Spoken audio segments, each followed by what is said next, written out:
Alright, so I've got my car work shirt on again, so that means we're about to do something else to the C63.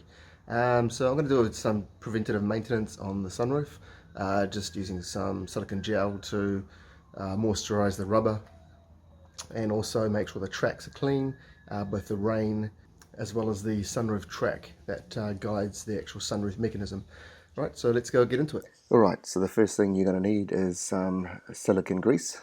So I've got some CRC silicone grease here, and you need a clean rag. I just finished using this rag to apply some silicone grease to the bonnet struts.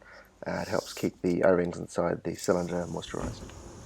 Okay, obviously we need to get inside and open the sunroof. Okay, and if I zoom in here, you can see the plastic rollers that guide the actual sunroof on its track.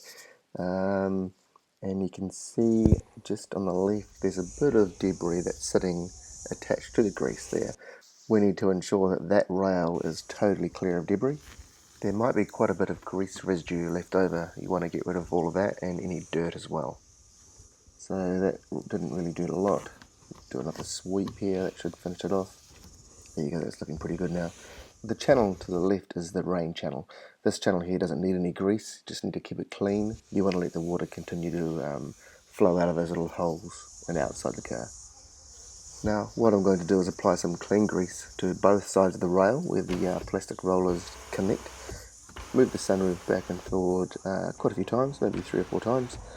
The excess grease is going to collide with the rollers and push any dirt like that just there up to the front. And we just clean it away with a microfiber cloth. Now switching the camera back to the other perspective, we need to clean all the rails we can see. So using your microfiber cloth, clean any excess grease you can see off, leaving a little bit on the top of this guide rail here, just to stop the plastic from rubbing too hard on that piece of aluminium. And now we can see that it's looking pretty clean. All the excess grease I've rubbed off.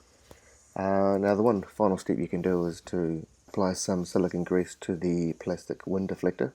You'll notice that it does start to get a little bit oxidized and a little bit grey coloured.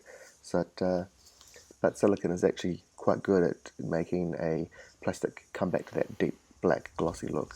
Okay, so once you've done both sides of the sunroof, what we can do is apply some silicone grease to the actual rubber seals that stop the rain and weather from getting inside.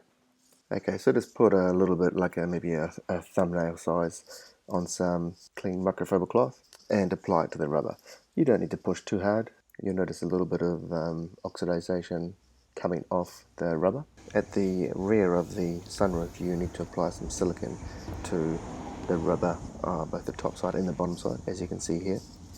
Okay, once you've siliconed all sides of the rubber, you want to just give it a nice final wipe down to make sure all the silicone's gone.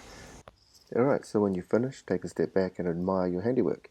The rubber now has quite a dark glossy black colour, and while looks are pretty important, my reason for doing this to the sunroof was to keep the rubber nice and soft, not cracking or perishing.